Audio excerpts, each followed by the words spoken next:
जानकी दास का बेटा महेश शहर में नौकरी करता था। वो अपनी बहू सुमन के साथ गांव में रहते थे। महेश की शादी को 1 साल हुआ था। शादी के तुरंत बाद ही महेश को काम मिल गया तो उसे शहर जाना पड़ा। महेश अक्सर अपनी पत्नी से फोन पर बात कर लेता था। हेलो, हाँ आ रही है मुझे आवाज। और तुम ठीक ठाक पहुंच गए? मैंने तुम्हें मटरी बनाकर दी थी, वो रोजाना चाय के साथ खा लिया करना। और जैसे ही घर का प्रबंध होता है तो मुझे बता देना, मैं गाड़ी पकड़ कर आ जाऊंगी। सुमन, अभी यहाँ कमरे का किराया बहुत ज्यादा है, थोड़ा पैसा जोड़ लूं। अच्छा, पिताजी तुम्हारे आसपास ही हैं, जरा बात तो करवाना। वो मेरी चिंता में होंगे कि मैं पहुंचा हूँ या नहीं। अभी बाजार गए हैं। अच्छा, अब दोबारा छुट्टी कब होगी मुझे पहले ही बता देना, ताकि मैं तुम्हारे लिए कुछ खाने पीने की बढ़िया चीजों का इंतजाम कर सकूं। इस बार तो सिर्फ तुम 2 दिन के लिए आए थे, अब की बार 1 हफ्ते की छुट्टी लेकर आना। सुमन फोन रख देती है। बहू, मैं तो घर पर ही था। तुमने महेश को झूठ क्यों बोला? और तुम ये तैयार होकर कहाँ जा रही हो? अपने काम से काम रखो, बाजार जा रही हूँ सब्जी लेने। शाम की रोटी का इंतजाम करना है या नहीं? फिर रात को बोलोगे कि कुछ खाने को नहीं बनाया। आ जाऊंगी थोड़ी देर में। रोजाना इसका यही काम है, जब देखो घर से बाहर रहती है, पता नहीं कहाँ जाती है। सच्चाई तो ये थी कि सुमन के रोशन नाम के एक लड़के के साथ नाजायज संबंध थे और वो उसी लड़के से मिलने के बहाने रोजाना घर से चली जाती थी। अरे, कितनी देर लगा दी तुमने आने में? हैं? कब से तुम्हारा इंतजार कर रहा था जाने मन। क्या करूं मैं भी, वो बुढ़ा ससुर मुझे घर से निकलने नहीं देता। ऊपर से महेश भी बार बार फोन करता रहता है। उसने भी मेरी जिंदगी खराब की हुई है। पता नहीं कहां से इन गरीब भिखारियों के घर शादी हो गई है। जब देखो हर चीज को तरसती रहती हूँ। पता नहीं इन लोगों से कब पीछा छूटेगा। मुझे लगता था इन लोगों के पास कुछ होगा, इसीलिए मैंने मामी को इनसे शादी के लिए हाँ कह दी थी। पर ये लोग तो बिल्कुल भिखारी हैं, इनके पास कुछ भी नहीं है। अरे तो कोई बात नहीं, तुम्हारी सारी कमी मैं पूरी कर दूंगा। ये देखो, मैं तुम्हारे लिए शहर से क्या लाया हूँ। अरे वाह, ये तो बहुत सुंदर है। इतना सुंदर हार तो मैंने कभी भी नहीं देखा। अच्छा, तो पहन कर दिखाओ। अब तो रोजाना ही ऐसा होने लगा। सुमन अब बहुत ज्यादा खुल गई थी। वो अक्सर ही घर से बाहर रहती थी। महेश फोन करता तो भी वो फोन काट देती। एक दिन जानकी दास घर पर नहीं था। सुमन ने रोशन को पीछे से घर बुला लिया। आज तुम्हारा बुढ़ा ससुर घर पर नहीं है क्या? कहाँ भेज दिया उसे? कहीं ऊपर तो नहीं भेज दिया है? इतनी अच्छी किस्मत नहीं है मेरी। अपने भाई से मिलने गए हैं, बोल रहे थे शाम तक लौटेंगे, इसलिए मैंने सोचा कि आज तुम्हें ही घर पर बुला लेती हूँ। इससे अच्छा मौका और नहीं मिलेगा। चलो फिर बोतल खोलते हैं, मैं मुर्गा भी लाया हूँ। मैंने कब से मुर्गा नहीं खाया, मेरे तो मुंह में पानी आ रहा है। तुम बैठो, मैं अभी ग्लास और प्लेट लेकर आती हूँ। रोशन और सुमन उस दिन खूब शराब पीते हैं। दोनों नशे की हालत में बिस्तर पर लेटे हुए थे। तभी जानकी दास आ जाता है और दोनों को उस हालत में पकड़ लेता है। ये सब क्या हो रहा है सुमन बहू? तुम महेश के पीठ पीछे ये सब कर्म कर रही हो, तुम्हें शर्म नहीं आती? तुम शादीशुदा औरत होकर एक पराये मर्द के साथ इस हालत में। इस लड़के को कहो अभी निकल जाए इस घर से, वरना मुझसे बुरा कोई नहीं होगा।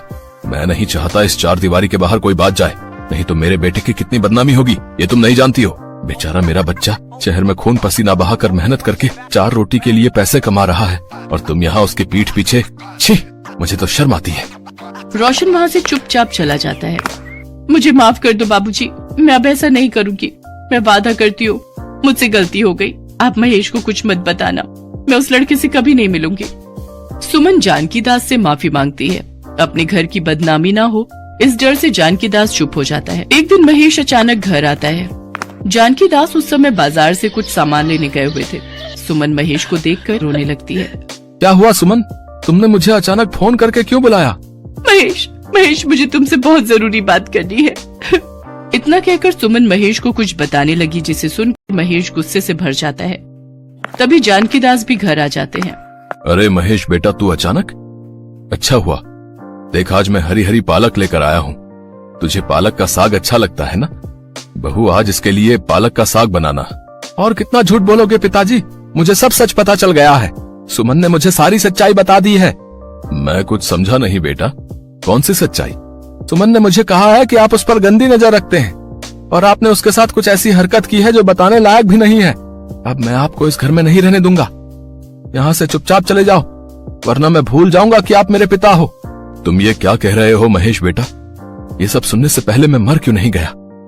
तुम जानते भी हो सुमन बहू ने तुम्हारी पीठ पीछे। सुनो, अगर अभी इसी वक्त ये घर से नहीं गए तो मैं जहर खाकर मर जाऊंगी। मैंने कहा पिताजी आप यहाँ से चले जाओ, मुझे आपका चेहरा तक नहीं देखना। आप अपनी बहू पर बुरी नजर रखते हो और ये बात मैं बर्दाश्त नहीं कर सकता। मेरी बात तो सुनो महेश बेटा। महेश घर का दरवाजा बंद कर लेता है। जानकी दास रोते हुए उसे आवाज लगाता है पर महेश उसकी एक नहीं सुनता। जानकी दास रोता हुआ वहाँ से चला जाता है। अब तुम्हें डरने की कोई जरूरत नहीं है, पिताजी अब वापस नहीं आएंगे और वैसे भी अब मैं तुम्हें यहाँ नहीं रहने दूंगा। मैं तुम्हें अपने साथ शहर ले जाऊंगा। अरे नहीं नहीं, अभी तो वैसे भी पैसों की तंगी से परेशान हो, अभी तुम वापस चले जाना, फिर जब सब कुछ ठीक हो जाए तो मैं आ जाऊंगी। अच्छा ठीक है, फिर मैं परसों वापस ही कर लेता हूँ। सुमन के रास्ते का एक कांटा उसके ससुर को वो घर से निकलवा चुकी थी। अब वो चाहती थी कि जल्दी से जल्दी महेश शहर लौट जाए ताकि वो बेफिक्र होकर रोशन से मिलती रहे। पर कहते हैं ना, गुनाह कभी न कभी सामने आ ही जाता है। महेश को एक दिन बाद वापस जाना था। सुमन नहाने के लिए गई हुई थी। अचानक उसके मोबाइल पर रोशन का फोन बजने लगता है। सुमन तुम्हारे मोबाइल पर किसी रोशन का फोन आ रहा है। सुमन, अरे सुमन, अरे 2-3 बार फोन आ गया है, कोई जरूरी फोन तो नहीं? अरे रोशन नाम का तो कोई नहीं है, एक बार उठाकर देखता हूँ, क्या पता सुमन के मायके से कोई हो।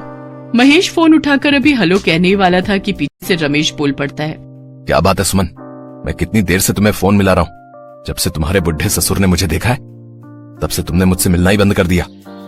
अरे उस बुढ़े को मारकर फेंक क्यों नहीं देती? और तुम कह रही थी कि तुमने अपने पति महेश को बुलाया है। अरे कुछ तो खबर देती, तुमसे मिले बिना मुझे चैन नहीं पड़ रहा है। मुझे तुमसे आज ही मिलना है, अब मैं तुम्हारे बिना नहीं रह सकता। तुम आज शाम को ही मुझसे मिलने आ रही हो बस। रोशन जैसे ही फोन रखता है, महेश थोड़ी देर के लिए सदमे में आ जाता है।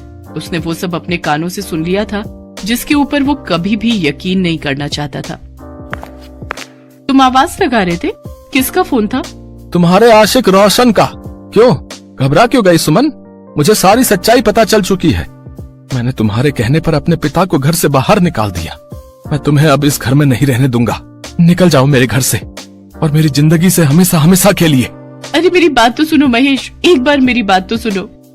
सुमन गुस्से में महेश के सिर पर बराबर में रखा डंडा मार देती है। तभी महेश के पिता जानकी दास आ जाते हैं। इंस्पेक्टर साहब, मेरी बहू मेरे बेटे को जान से मारना चाहती थी, इसे ले जाइए और ऐसी सजा दीजिए कि आज के बाद ये किसी का भी घर बर्बाद न करे। मुझे छोड़ दो महेश, मुझे माफ कर दो। इसे ले जाइए इंस्पेक्टर साहब। पिताजी मुझे माफ कर दीजिए, मैंने आपके साथ बहुत बुरा सलूक किया। सुमन को पुलिस पकड़कर ले जाती है। पुलिस रोशन की तलाश में बहुत दिनों से थी। रोशन को भी पकड़ लिया जाता है। वो एक नामी बदमाश था। उसके बाद महेश अपने पिता को लेकर शहर आ जाता है। उसे अफसोस था कि काश सुमन जैसी धोखेबाज लड़की से 1 साल पहले उसकी शादी ना हुई होती तो आज उसे ये दिन न देखने पड़ते। पर जब अपने पिता का हाथ वो अपने कंधे पर रखा देखता है तो उसे तसल्ली हो जाती है कि कहीं न कहीं आज उसके साथ गलत होने से बच गया था।